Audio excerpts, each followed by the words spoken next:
Bom dia, igreja. Que bom que vocês estão aqui. Fico muito contente, apesar dessa chuva gostosa, vocês estão aqui. Por favor, vamos se levantar e cantar na música Santo, Santo, Santo?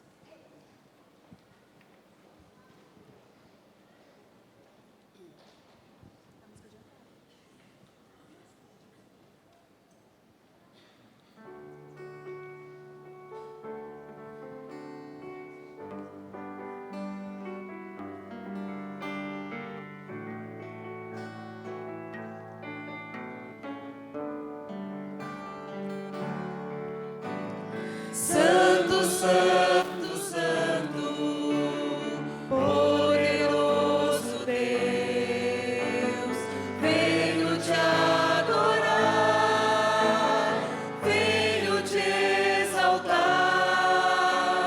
Santo, Santo, Santo, nosso Criador, eu entrego a ti o meu louvor.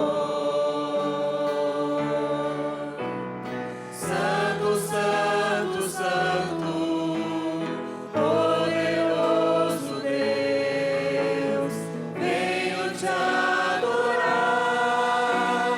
venho te exaltar. Santo, Santo, Santo, nosso Criador, eu entrego a ti o meu louvor.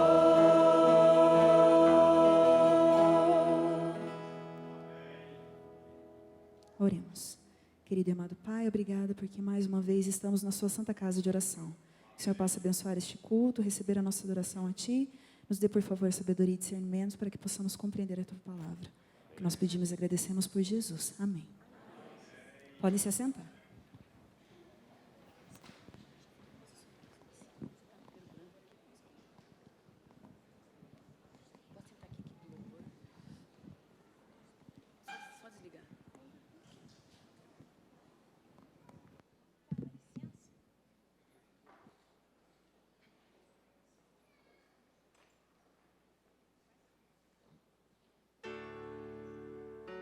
Deixai vir a mim os pequeninos.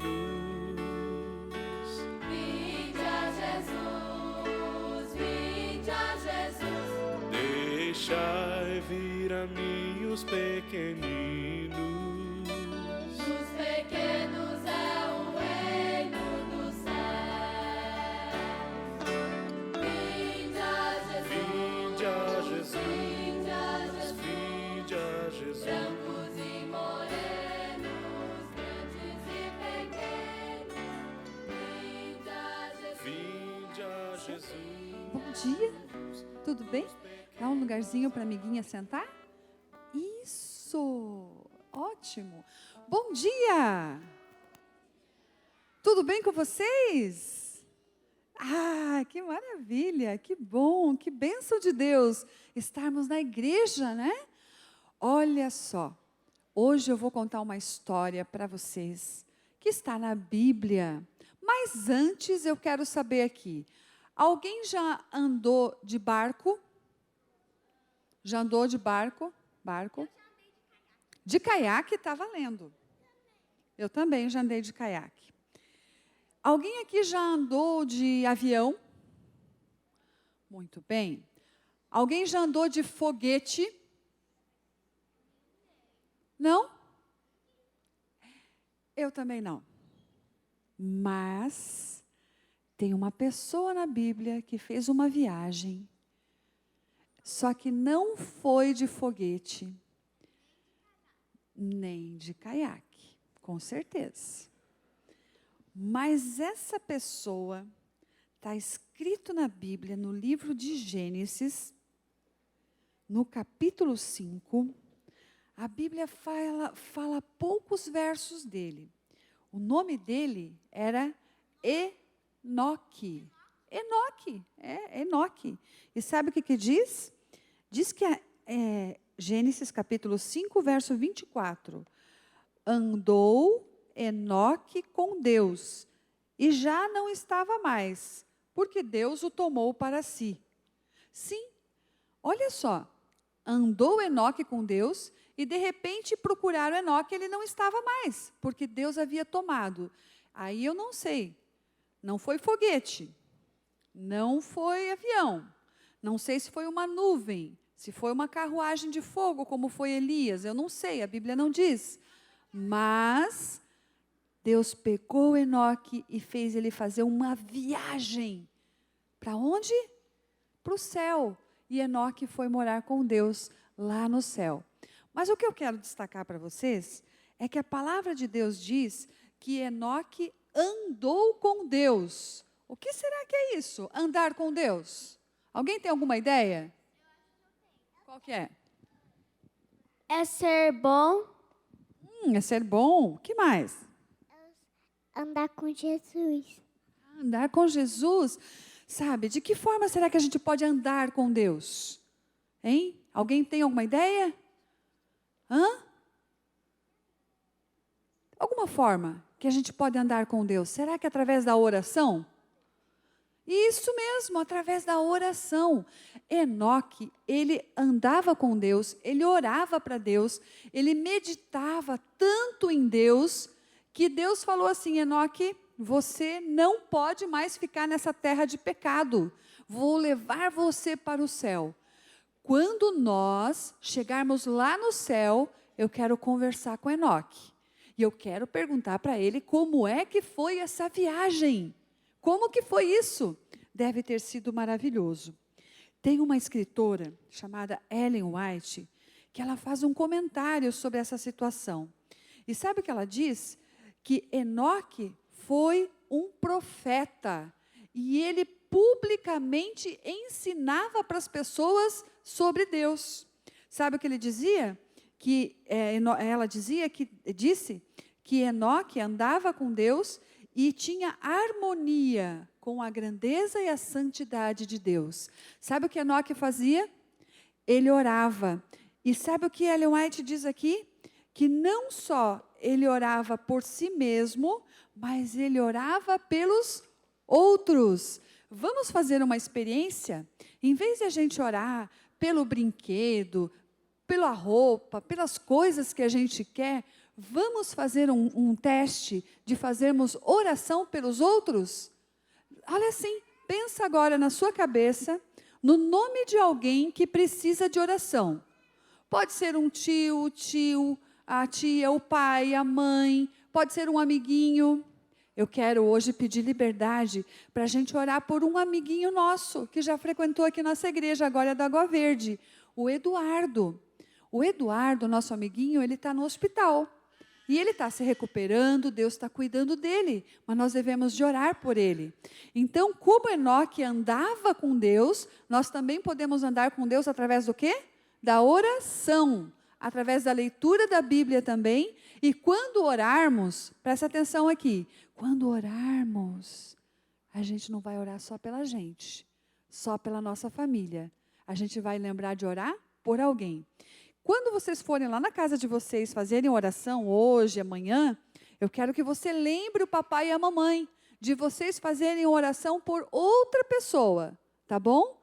Era assim que Enoque fazia, é assim que nós também devemos de fazer. Então agora chegou aquele momento maravilhoso de nós orarmos. Alguém deseja fazer oração? Quem deseja orar pode vir aqui. Pode vir. Ok? Temos um moço hoje aqui para orar, então ore por todos nós, tá bom? Querido Deus, muito obrigado por esse dia que você fez para nós. Eu adorei muito.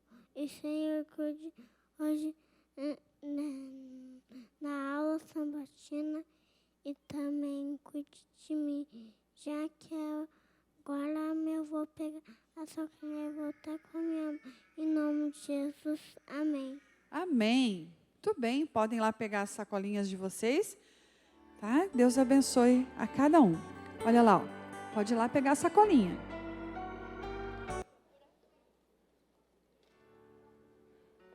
Deixai vir a mim os pequeninos. Vinde a Jesus.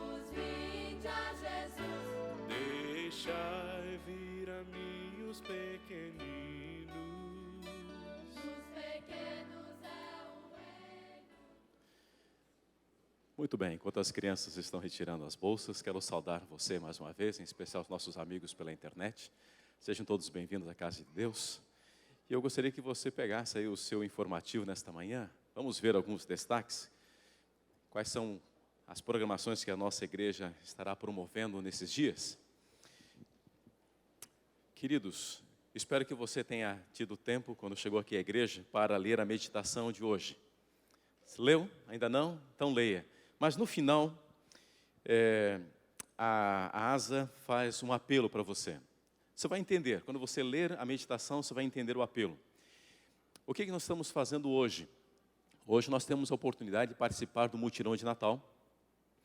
E o supermercado Condor, aqui do Novo Mundo, ele nos cedeu o espaço deste sábado e no próximo para arrecadarmos os alimentos ali. Fazemos um frente a frente, fazer um apelo para as pessoas que estão ali, para que elas deem um alimento e trazermos para montarmos as cestas para o final de ano.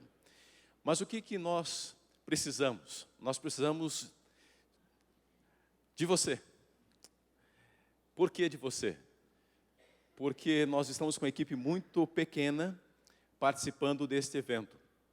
Nós estamos mobilizando as classes da Escola Sabatina, mas talvez eu não consiga alcançar a todos, e por isso vem um apelo a você nessa manhã.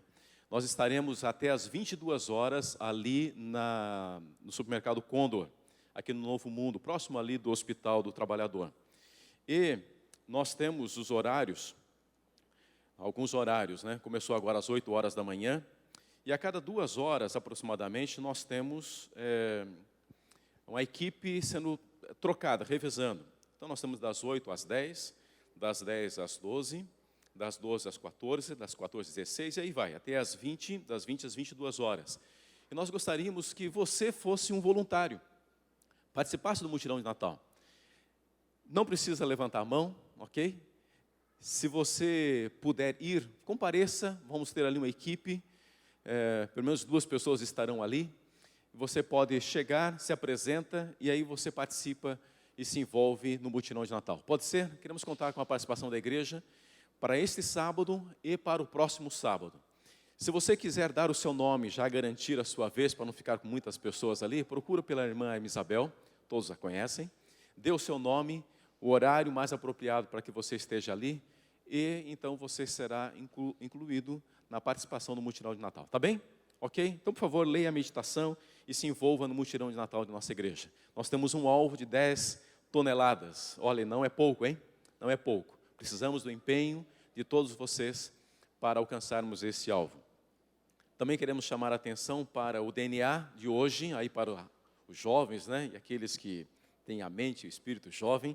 O DNA de hoje, tema ao sucesso, temos a participação do pastor Jonas e também do Gerson Marinho, daquela dinamismo de sempre, como ele faz nas apresentações. Hoje, às 18 horas, DNA. E também nós teremos, logo após o DNA, o último Gremap do ano, ali no Colégio Adventista do Portão. Tem um endereço também, está tudo ali. Vai ser o último DNA. Então, se você... o último Gremap, tá bem? O último Gremap. Depois, estaremos entregando para os juvenis, para a classe JP, algumas classes especiais, adolescentes, também todo o informativo.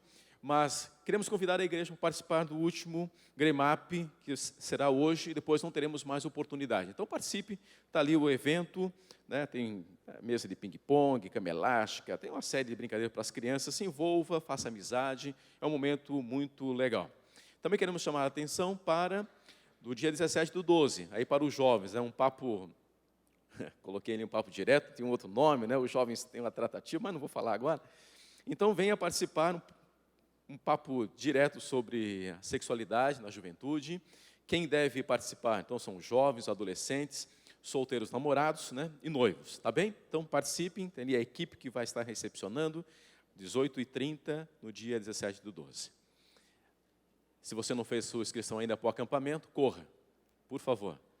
Nós temos a equipe jovem aguardando você nos domingos, antes do culto e após o culto, e às quartas-feiras também. Se envolva, procura pela equipe jovem e faça sua inscrição para o acampamento jovem. Tá bem? Retiro de verão, acampamento de inverno, acampamento de verão, carnaval, tem vários nomes, né? Mas será muito bom e a sua presença será muito importante. Participe conosco. Nesta manhã nós temos também como orador o pastor Marlon Luiz Gomes Alves. Mais uma vez, pastor, seja bem-vindo à nossa igreja. Adoremos ao Deus que nos criou.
Bom dia, igreja.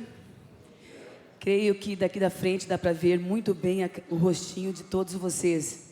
Estamos felizes por estarmos na casa de Deus. É o melhor lugar do mundo. E agora chegou o momento de você também participar desta canção da vida 477, meditando sempre nas palavras desse hino que é maravilhoso, agradecendo a Deus por meio de todas as tempestades que acontecem no dia a dia, essas calamidades, mas até aqui o Senhor nos tem guardado.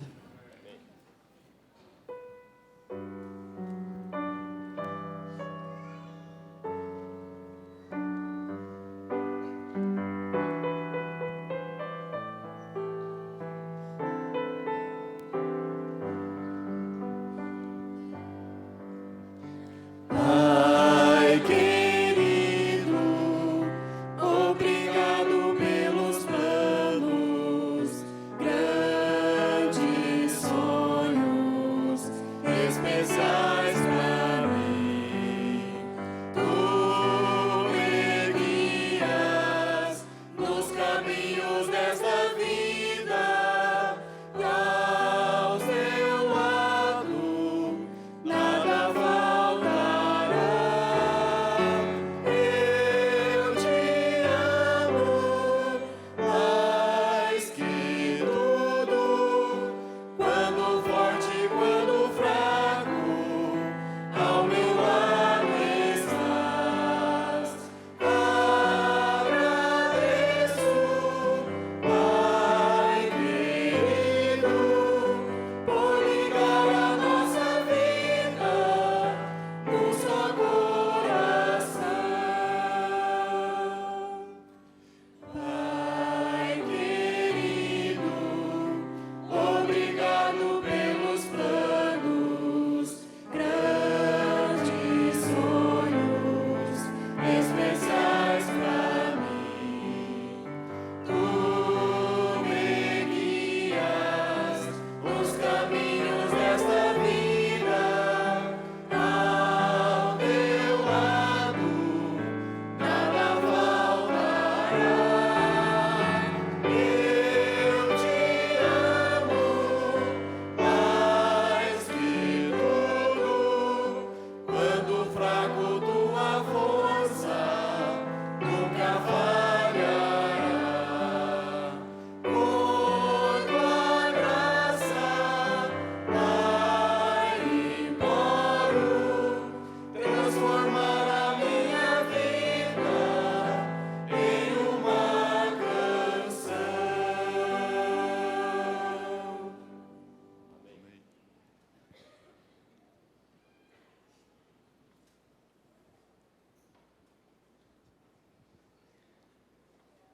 Dois executivos conversavam e um falou para o outro: você é dizimista?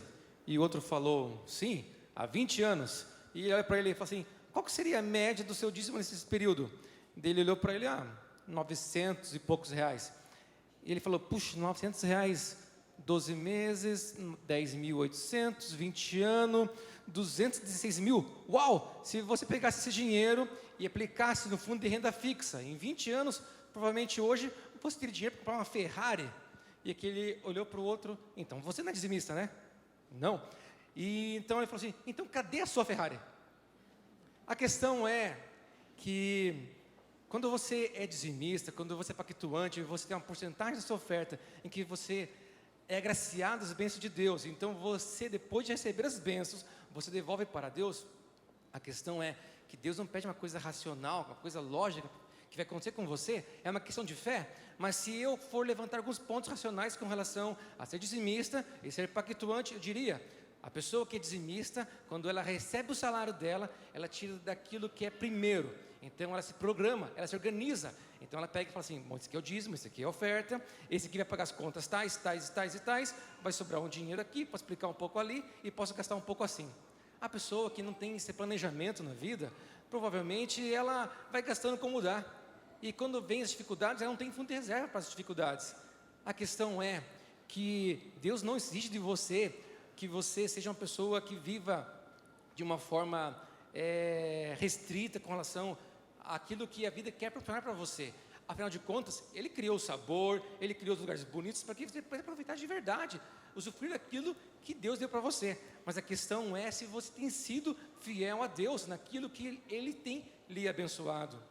Você provavelmente questiona assim: puxa, falar de dízimo, oferta, nessa crise, nesse final de ano, é provável que muitos ganhem um pouco a mais, 13º, uma venda extra, algumas questões.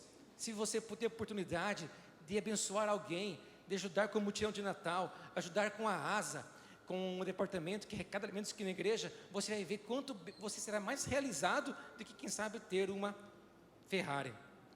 Olha o que o salmista diz em Salmos 31, 14 e primeira linha do 15. Quanto a mim, confio em Ti, Senhor. Eu disse, Tu és o meu Deus. Nas Tuas mãos estão os meus dias. Que você possa verdadeiramente ser fiel a Deus, levar a fidelidade a algo sério. E com certeza, as bênçãos que Ele prometeu para você recairão sobre você.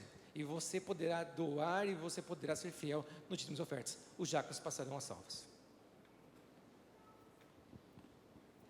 Enquanto os diáconos recolhem os dízimos e as ofertas, convido a igreja para cantarmos o hino número 470. O Senhor está aqui.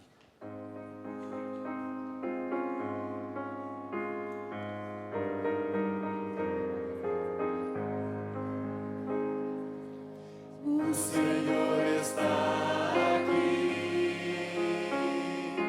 o Senhor está aqui,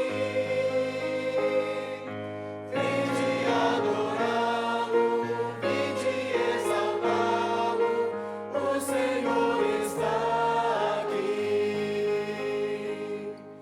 Vamos entoar louvores ao seu nome, vamos exaltar as suas maravilhas, toda a terra e céu em seu louvor.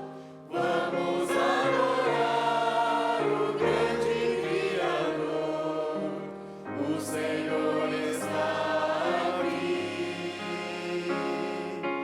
O Senhor está aqui. Vinde adorá-lo, vinde exaltá-lo, o Senhor está aqui. Nuvens e trovões proclamem sua glória, mundos e nações inclinem-se a Ele. Ele é o poder, Ele é o louvor. Vamos adorar o grande Criador. O Senhor está aqui. O Senhor está aqui. Vinde adorá-lo, vinde exaltá-lo. O Senhor está aqui.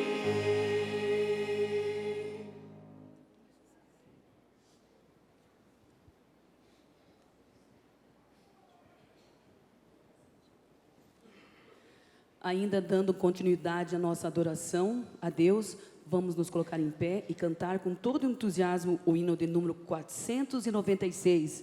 Cristo, dá-nos tua paz.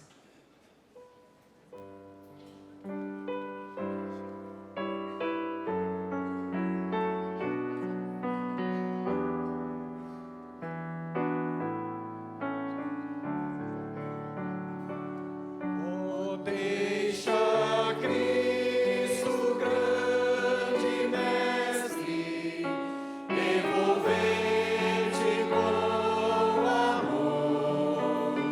Abre o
Nesse momento nós vamos, aqueles que puderem, nós vamos dobrar nossos joelhos para falarmos com Deus.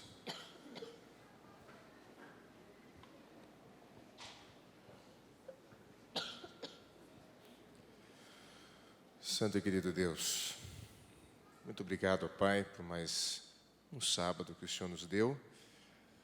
Nesse momento nós estamos aqui diante da Tua presença e nós queremos ouvir a Tua voz. Por favor, ó Pai, abençoe os dizimistas, abençoe os ofertantes, que essas ofertas e esses dízimos, esses valores, possam alcançar o objetivo pela qual o Senhor destinou. Pai querido, nós queremos colocar também diante de Ti as nossas famílias, o nosso casamento. O Senhor sabe, ó Deus, e conhece essa igreja, e nesse momento o Senhor também sabe o que acontece dentro de casa. E eu peço a Deus que o Senhor abençoe a cada pai, a cada mãe, a cada esposo, a cada esposa, para que eles tenham sempre o domínio próprio, a sobriedade e a presença dos Teus santos anjos ali. Por favor, ó Deus, venha estar também com os nossos irmãos, os de mais idade. Venha dar forças a eles, ó Deus. Que eles tenham, ó Deus, ainda aquela chama flamejante no coração da volta de Cristo. Que ninguém desanime, ó Deus, que ninguém abandone os Teus caminhos. Abençoe os jovens da nossa igreja, os nossos adolescentes, as nossas crianças também. Que eles possam fazer excelentes escolhas ao Seu lado. Nos colocamos em Tuas mãos. Perdoe os nossos pecados, purifica-nos, ó Pai. Nós rogamos essas bênçãos e colocamos em Tuas mãos por Jesus. Amém.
Bom sábado a todos. Para nós é uma grande alegria, mais uma vez, estar aqui na Igreja do Portão, uma das principais igrejas da nossa associação, podendo dividir mais uma vez a palavra do nosso Deus. Eu sou o pastor Marlon, cuido da área da comportagem da nossa igreja. Antes de nós começarmos aqui a mensagem, queria fazer um pedido para os irmãos de lembrarem de orar pelos nossos comportores. Em especial, essas férias agora, nós teremos 2 campanhas de comportores estudantes. Eles estarão vindo dos nossos colégios, das nossas igrejas. Teremos cerca de 160 jovens espalhados na região de Ponta Grossa e a região de São José dos Pinhais. Jovens que estão lutando também pelo sonho de poder estudar, mas também estão dedicando as suas férias para a pregação do Evangelho. Você jovem que ainda não comportou e já tem aí mais de 16 anos, faça uma experiência. A comportagem foi a melhor coisa que aconteceu na minha vida. Foi a minha melhor experiência com Deus. Eu digo que se não fosse a comportagem, hoje eu não estaria aqui. Então nós ainda temos algumas vagas para a comportagem das férias agora. Se por acaso algum jovem tem interesse, no final do sermão, você entrega ali o seu nome, o seu papel, o seu telefone, e nós vamos estar ligando para vocês, tá bom? Quero convidar você nesse momento a fechar os seus olhos, para nós falarmos com Deus.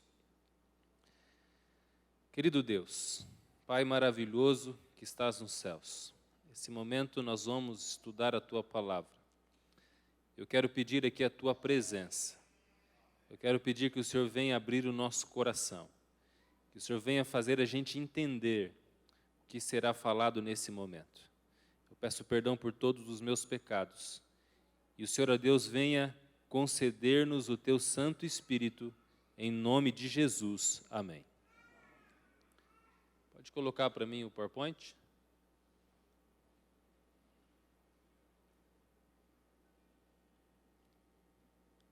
Quero começar fazendo uma declaração para vocês. Eu quero dizer que eu sou Deus. Se você crer em mim, você vai ser salvo. Eu sou o caminho, eu sou a verdade e eu sou a vida. Eu não sou deste mundo, mas eu vim do céu. E se você me vê, você também vê o Pai. Se eu estivesse falando isso ao meu respeito, o que você iria pensar? Que eu sou um louco? O que vocês acham que muitas pessoas pensaram quando Jesus disse as mesmas palavras? Vamos ver se ali. De fato, Jesus foi o único homem em sã consciência que afirmou ser Deus. Diante de tais declarações, ou você acredita nas suas palavras, ou Jesus não passa de um louco. É por isso que Paulo descreve que a sua pregação é escândalo para os judeus e loucura para os gentios.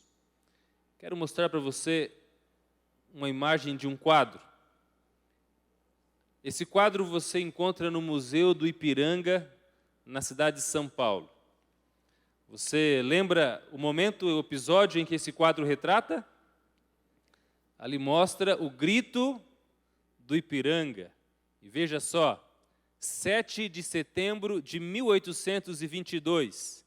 Ali está Dom Pedro I, com seu uniforme militar, montado em seu cavalo, juntamente com o seu exército todo uniformizado, e ele então vai às margens do Ipiranga, tira a sua espada e grita: independência ou morte.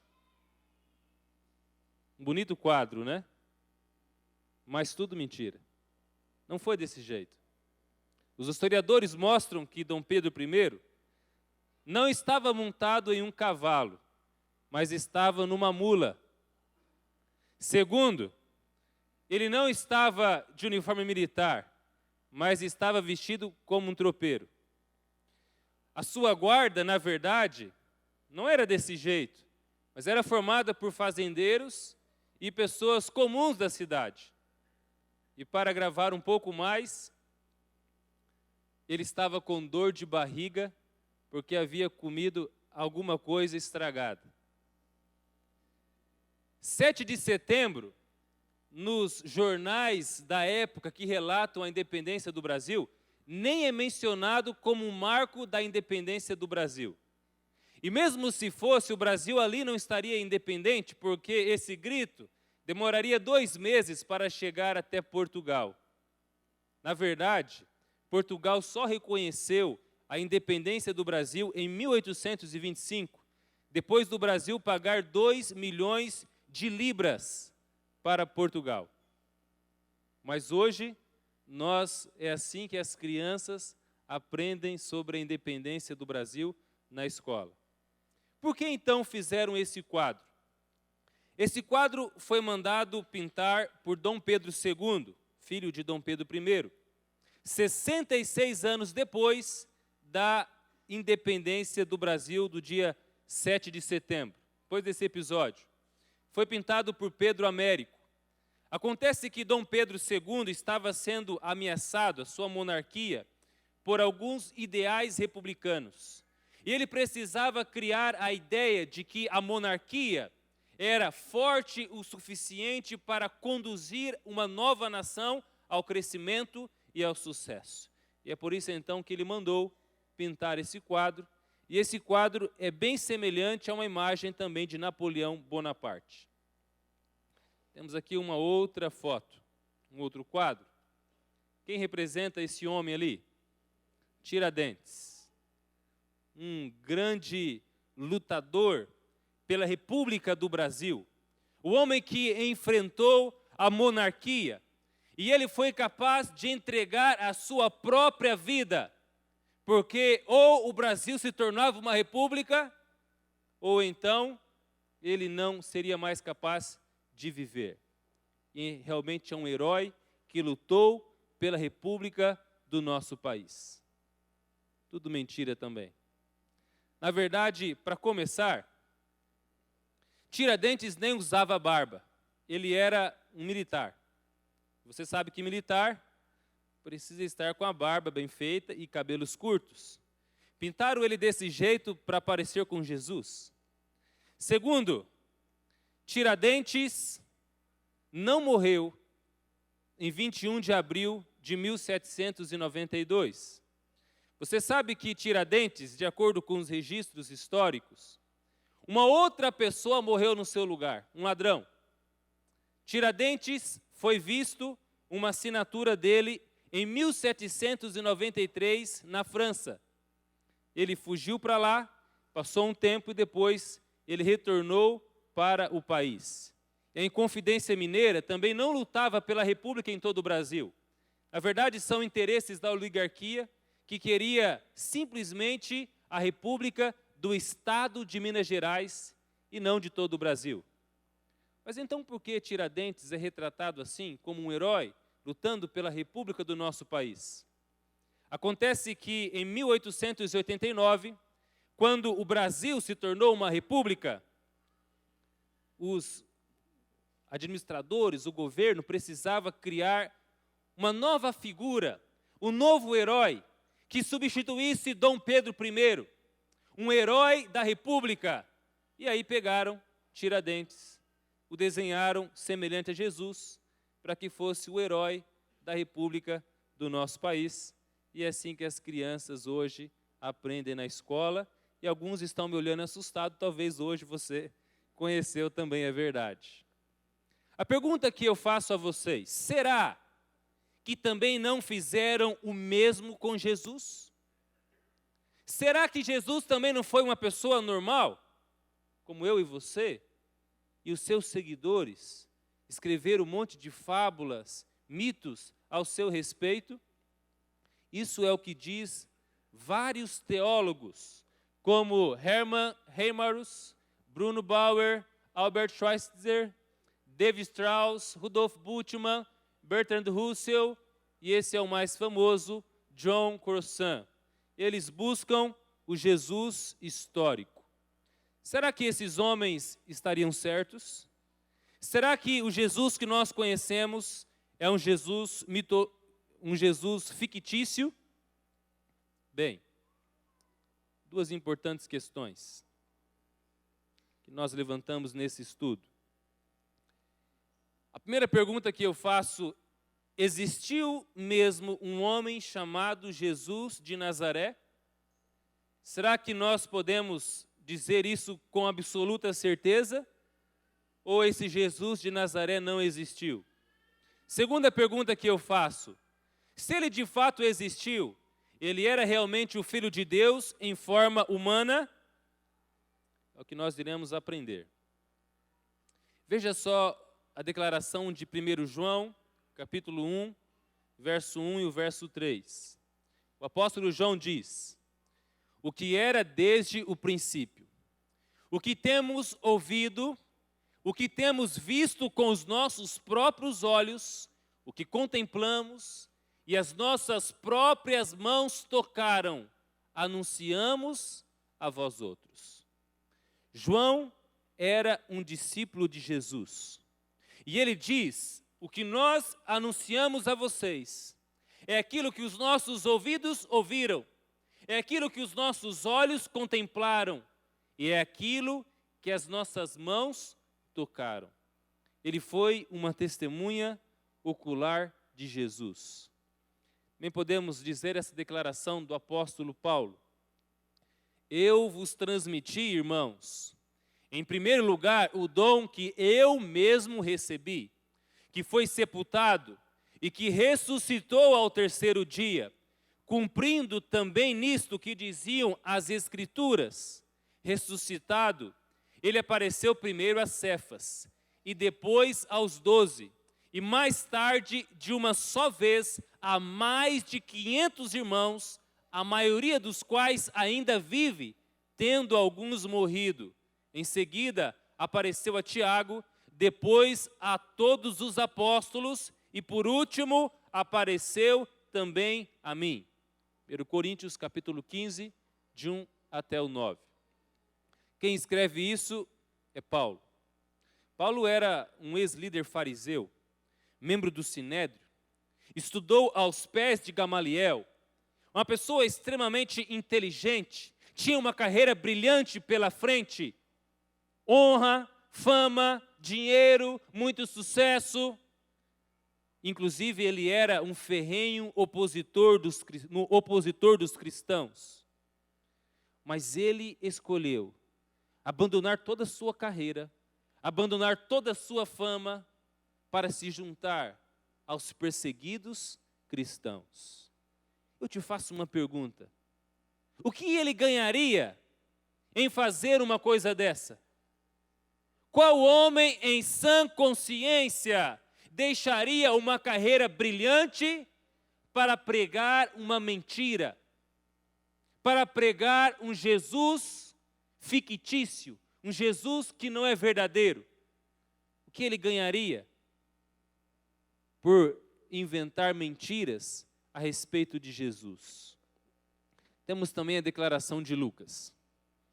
Visto que muitos houve que empreenderam uma narração coordenada dos fatos que entre nós se realizaram, conforme nos transmitiram os que desde o princípio foram deles testemunhas oculares e ministros da palavra igualmente, a mim me pareceu bem, depois de acurada investigação de tudo, desde a sua origem, dar-te por escrito, excelentíssimo Teófilo, uma exposição em ordem. Aqui está Lucas. Ele era um médico e também um estudante de leis, que escreveu para um certo Teófilo, possivelmente um advogado ou um juiz em Roma. E ele diz: eu estou escrevendo a você algo que eu pesquisei, eu fiz uma acurada investigação e eu estou dizendo para você também tomar conhecimento. O que levaria um médico a escrever para um juiz a respeito de um Jesus falso? Veja algumas importantes declarações sobre Lucas. O consenso geral, tanto entre os estudiosos liberais quanto entre os conservadores, é de que o historiador Lucas é muito preciso. Ele é erudito, eloquente e seu grego é próximo ao clássico, escreve como homem estudado. Quem escreveu o Evangelho de Lucas não foi qualquer um, mas foi um homem extremamente inteligente, extremamente estudado, e ele pesquisou, ele foi um historiador da sua época. Também temos essa declaração: os grandes historiadores são os mais raros dos escritores. Eu reconheço Lucas entre os historiadores de primeira classe. Lucas foi um historiador de primeira classe. Nós encontramos alguns obstáculos para defendermos o Jesus que existiu em Nazaré. Existem poucas fontes extras bíblicas de Jesus Cristo. E nós temos algumas razões para isso. Primeiro, o ministério de Jesus foi bastante limitado no começo.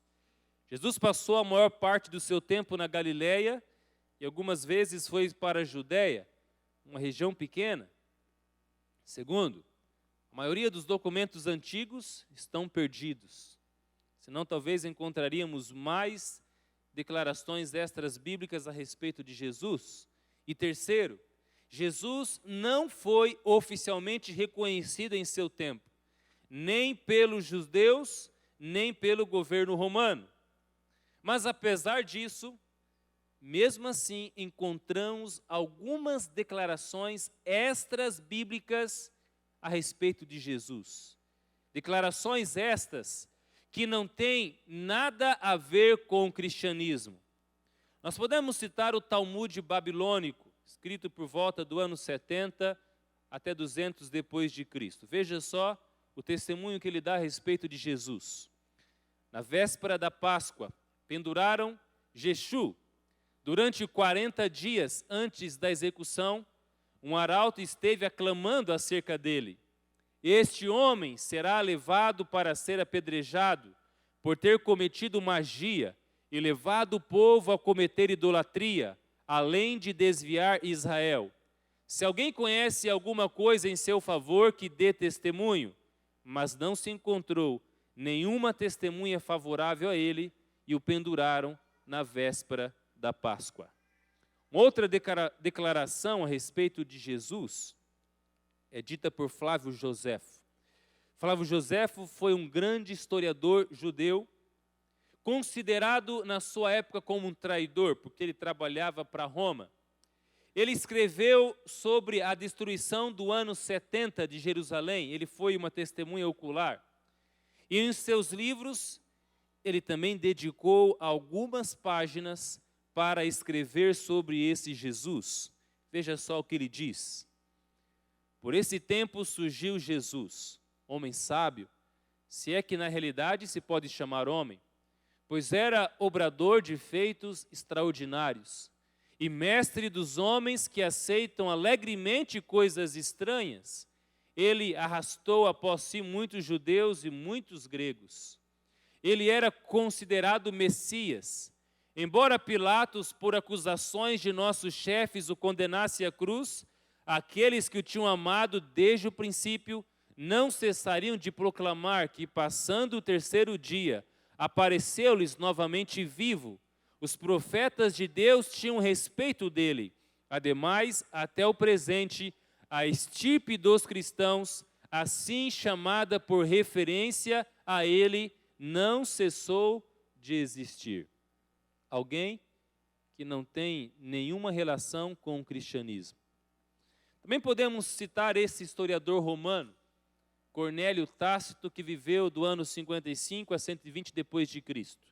No ano 115, escrevendo sobre o incêndio de Roma em 64, ele fala da perseguição de Nero aos cristãos e lá ele menciona o nome de Cristo. Veja só a sua declaração.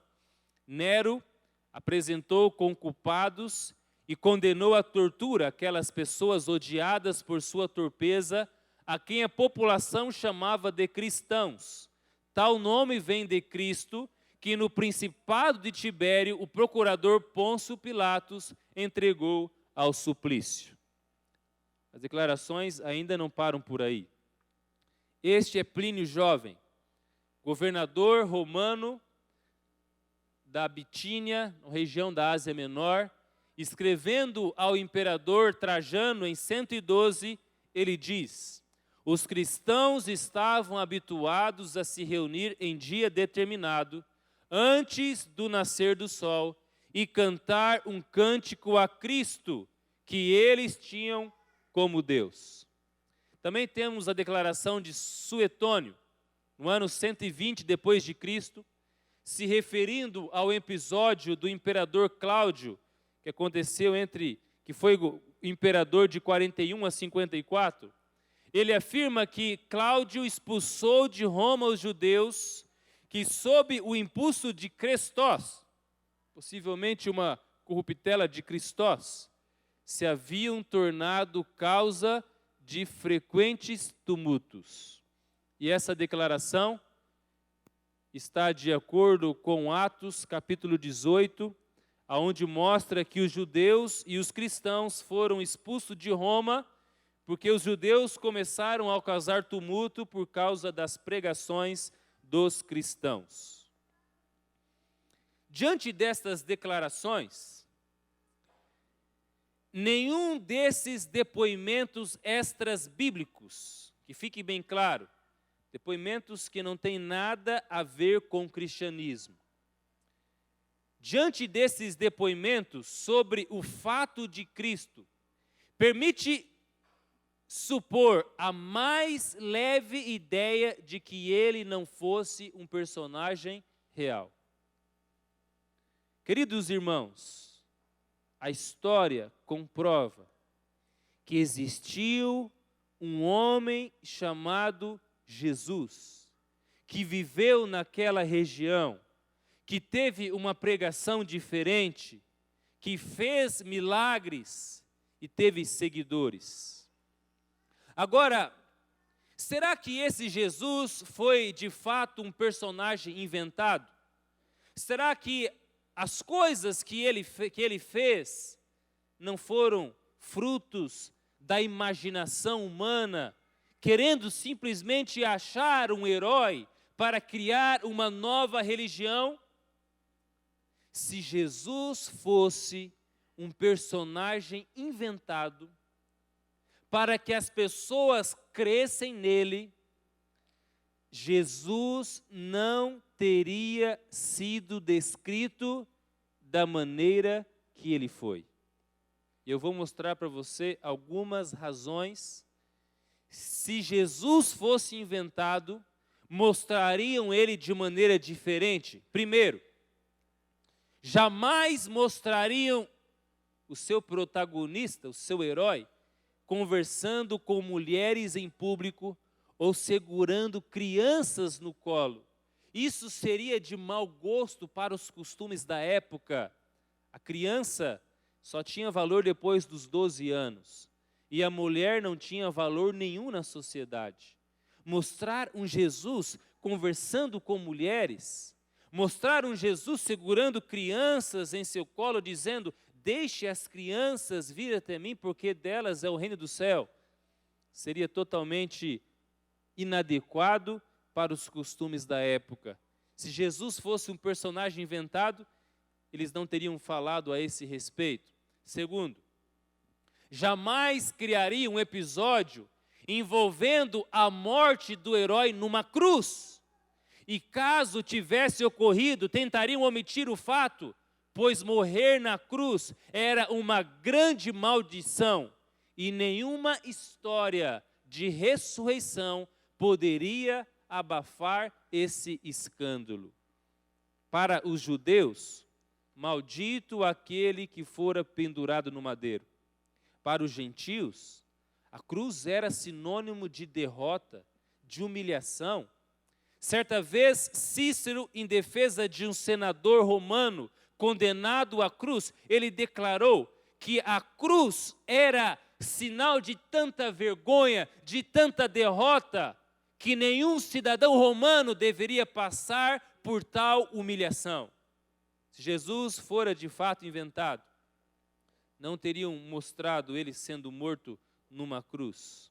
Terceira razão, os discípulos se auto-apresentariam como heróis ou co-heróis de Cristo, e não como um grupo de homens errantes, precisando ser constantemente repreendidos.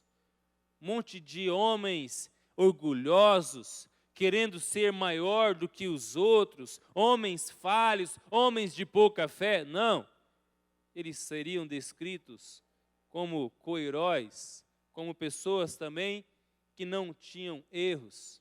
Pelo menos não é assim que acontece nas políticas, nas campanhas eleitorais.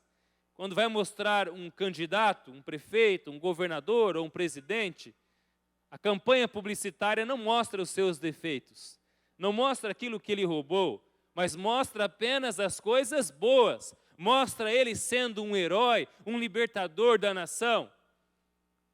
A campanha publicitária contrária é que mostra os defeitos do outro para tentar rebaixar, para tentar baixar a sua popularidade. Mas os discípulos, eles mesmos, se representam como pessoas falhas, porque assim eles foram de verdade. Uma outra razão é que eles não transcreveriam duros discursos de Cristo, que mais afastavam do que atraíam simpatizantes. Por exemplo, ali em Mateus capítulo 21, aí 28 em diante, mostra Jesus dizendo para fariseus que prostitutas e publicanos os precediam no reino de Deus. Que absurdo! Se Jesus fosse inventado, como mostraria Jesus dizendo tal declaração? Ou então em Lucas 9, 23, onde Jesus diz: toma sua cruz e me siga. Se você quer ganhar a vida, então você deve perdê-la. Ou então em João 8, 39, onde Jesus diz: vocês não são filhos de Abraão, porque se vocês fossem, vocês iriam praticar as obras dele. Palavras duras, que com certeza abaixariam a popularidade de Jesus. Eles omitiriam com certeza esses discursos de Jesus. Uma outra razão que eu posso apresentar é que eles não inventariam um protagonista, um herói, com medo da morte, suplicando ao Pai que, se possível, passasse de si esse cálice amargo. Imagina só, o herói da história fugindo da própria morte. Igual aconteceu com Tiradentes, né? Não falaram que ele fugiu, mas falaram que ele enfrentou a própria morte em prol dessa nação. Mas ali Jesus é descrito com medo da própria morte. E outra razão, não permitiriam ao leitor saber que Cristo, o Filho de Deus, não pôde suportar até ao Gólgota, a cruz da sua morte, antes precisou da ajuda de um estranho para poder carregá-la. Que absurdo! Um Jesus que tem medo da morte e um Jesus que não é capaz nem de carregar a própria cruz até o Gólgota, o lugar da sua execução. Vocês sabem que Aristóteles foi um grande filósofo e ele influenciou o pensamento grego da época também de Jesus. E Aristóteles dizia que só um homem estúpido aceitaria os insultos e ensinaria os seus discípulos a fazerem o mesmo. Um Jesus mitológico deveria seguir esse modelo, mas não é assim que nós encontramos nos evangelhos, porque Jesus diz: se te baterem numa face, dá a outra, para que eles batam também. Se te obrigarem a andar 1 milha, ande 2 milhas. Com certeza, esse discurso não iria agradar as pessoas da época. Aristóteles também dizia que o sigilo é conhecido apenas dos covardes. Se é assim, por que os evangelhos mostram o herói mandando para aqueles que receberam seus milagres, dizendo: olha, fica quietinho, não fala para ninguém? Com certeza, Jesus iria parecer um covarde para as outras pessoas. Diante desses argumentos, a lógica nos obriga a chegar a 2 hipóteses. Primeira hipótese que eu levanto aqui com vocês: os evangelistas eram péssimos em publicidade e propaganda, porque eles criaram o pior mito que poderia, um personagem que não atraía, um personagem que repugnava. Eu acho que se você tem uma empresa, com certeza não iria contratá-los para fazer a publicidade da sua marca, da sua empresa. Ou então, nós só podemos chegar a uma outra hipótese. Os evangelistas, eles eram sinceros em descrever os fatos como realmente aconteceram, mesmo que não representassem a imagem exata do politicamente correto.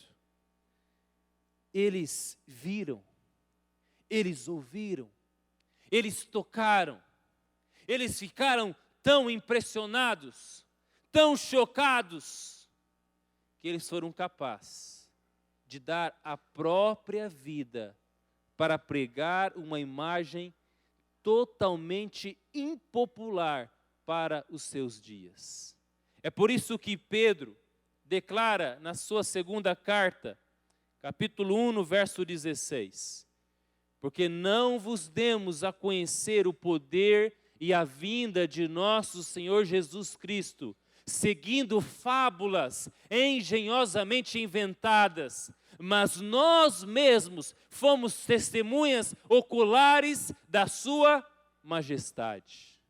Lembre-se que o homem que escreveu isso foi crucificado de cabeça para baixo, defendendo até o último momento aquilo que ele acreditava.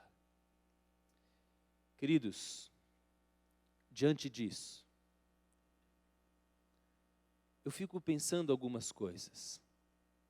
É inegável, é incontestável a existência de Jesus. E se Jesus de fato não fosse aquilo que ele era, não o teriam apresentado daquela maneira. Mas ele de fato é Deus encarnado entre os homens. Às vezes eu fico me perguntando, pode tirar o PowerPoint para mim. Às vezes eu fico me perguntando, por que Jesus veio a esse mundo? Por que Jesus teve que nascer na forma de um homem e vir aqui sofrer como ninguém sofreu? Ele veio aqui para chorar como ninguém chorou. Ele veio aqui para viver uma vida de serviço, uma vida de entrega para cada um de nós, simplesmente para que você pudesse ser salvo, simplesmente para que você pudesse um dia ter a vida eterna.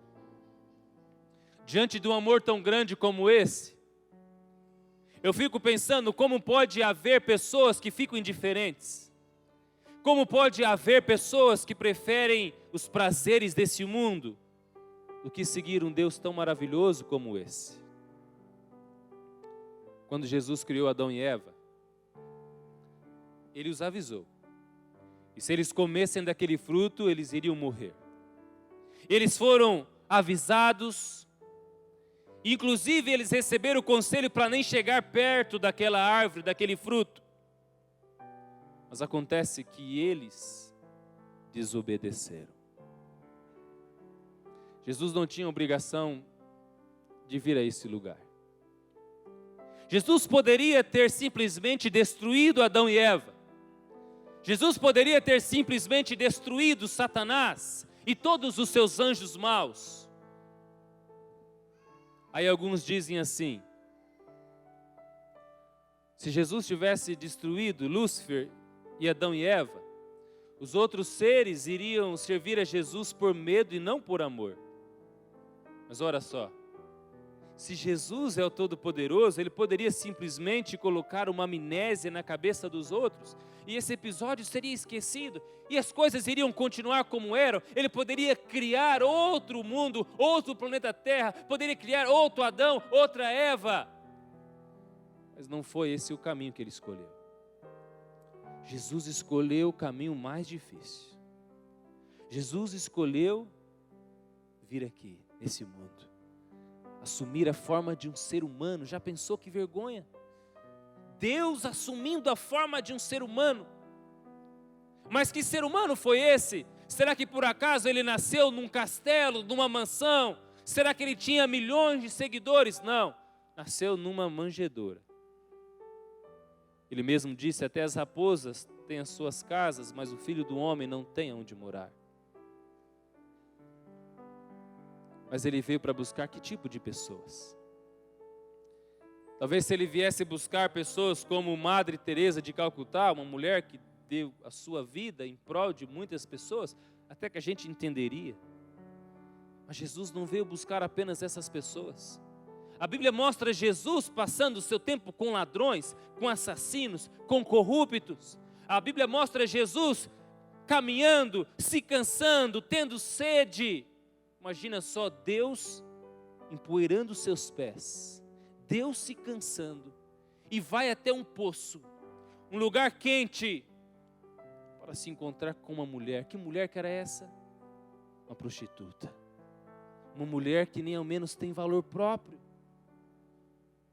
Às vezes eu me deito na minha cama, fico olhando para o teto do meu quarto e eu fico pensando: Senhor, por que eu? Por que o Senhor veio fazer tudo isso por mim? Então eu fico refletindo sobre a minha vida, muitas vezes sobre os meus pensamentos, sobre as minhas ações. E eu tenho nojo de mim, nojo dos meus pecados. Nojo porque eu sou um ser humano miserável, um ser humano pecador, um ser humano que de fato merecia a morte, merecia ser condenado. Mas então eu consigo escutar Jesus dizendo: eu morri por você, porque eu te amo. Sabe por que Jesus morreu por você? Porque Deus amou o mundo de tal maneira. Deus amou a Maria, Deus amou o João, Deus amou o Pedro, Deus amou a Carol, Deus amou a Marli, Deus amou o Jonas. Deus amou você de tal maneira, com amor que transcende os pensamentos racionais, que transcende a nossa imaginação. E Ele entregou o seu próprio Filho, para que você que está aí sentado, se crer em seu nome, ainda que você morra, ainda que você sofra, ainda que você seja perseguido nesse mundo, você terá a vida eterna. Quantos aqui esta manhã gostariam de fazer a sua declaração de fé, dizendo: Senhor Deus, obrigado, porque o Senhor não me abandonou, obrigado porque o Senhor veio me resgatar, e ainda que eu sou um pecador, ainda que eu sou um miserável, eu quero que o Senhor se assente no trono do meu coração. Eu quero ser seu, enquanto eu viver. Eu quero ser uma testemunha também do seu amor, pregando sobre esse Jesus maravilhoso para o máximo de pessoas ao meu redor. Se esse é o seu desejo do coração, o coral vai cantar uma música agora. Enquanto a música estiver sendo aqui cantada, o Espírito Santo, Ele vai falar ao seu coração. Deus estará te chamando, Deus estará tocando em seu coração para que você pertença a esse Jesus, para que você creia nele. E se você quer dizer: eu creio nesse Jesus como meu Salvador, como Deus encarnado, eu quero entregar a minha vida nas suas mãos, eu quero seguir os seus mandamentos, em nome de Jesus. Eu quero que você fique em pé, porque eu quero orar por você. Que Deus te abençoe. Amém.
Louvado seja Deus por sua decisão.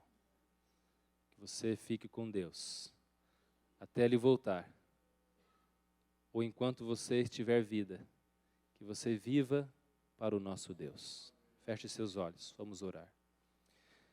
Santo Deus, Pai maravilhoso que estás nos céus, como nós somos gratos, porque nós, ainda que não merecemos, o Senhor enviou o seu Filho, o seu único Filho, unigênito, o único da sua espécie, para morrer por cada um de nós, para morrer por os nossos pecados.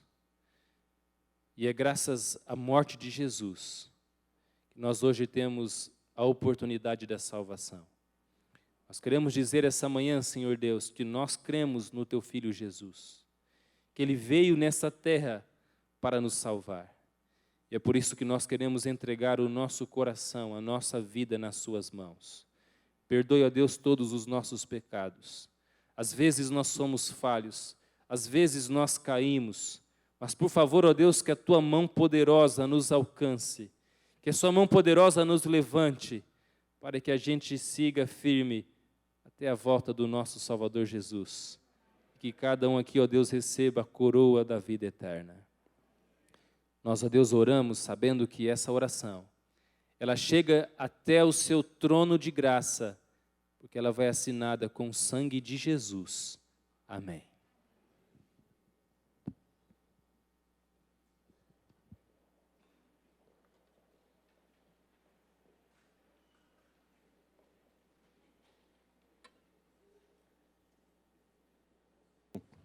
Antes de concluirmos a nossa adoração nesta manhã, nós queremos estender mais um convite a você. Um pequeno lembrete, se você encontrou algum celular aí que não lhe pertence, por favor, entregue para nós ou para o pastor Paulo.